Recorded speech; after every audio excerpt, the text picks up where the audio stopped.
Welcome to Pittsburgh and Carnegie Mellon University, home of Astrobotic, one of the teams competing for the $20 million Google Lunar XPrize.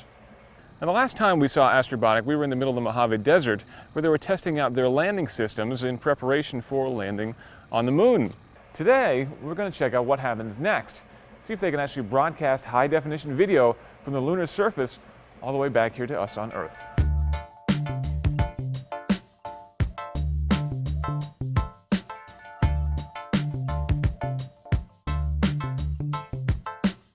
For the testing, we're going to have to leave the lab and go out in the field to an active quarry. That means safety gear is most definitely required, partner.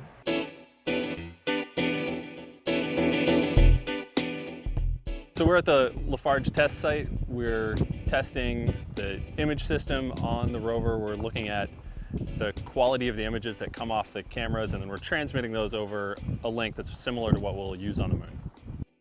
From the Earth to the moon, we have a signal propagation delay of 2.5 seconds. So when we send a command from Earth, it takes 2.5 seconds to reach the moon.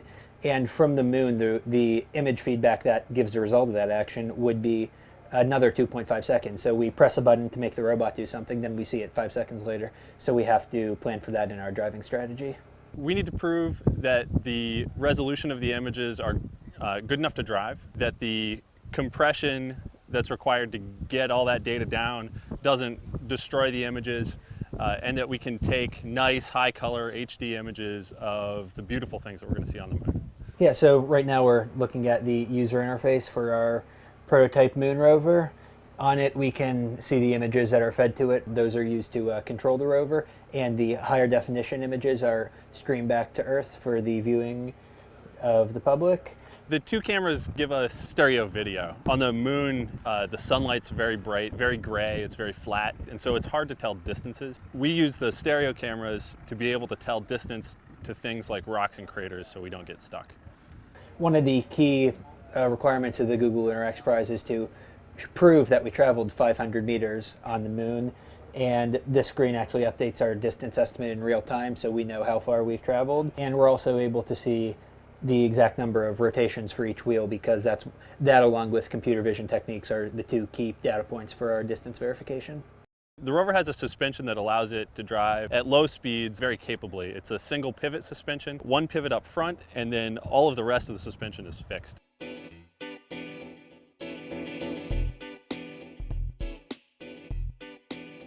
At this point, the big thing they have to do is really just test.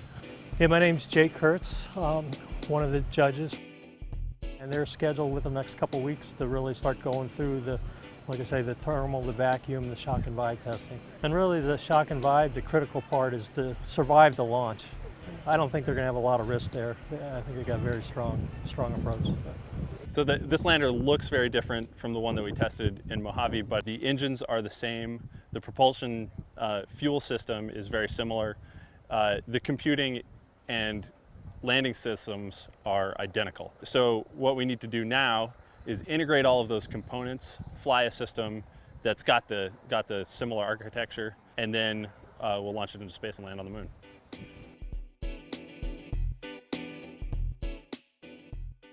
This is Tim Stevens from CNET covering the Google Lunar XPrize for CBS News.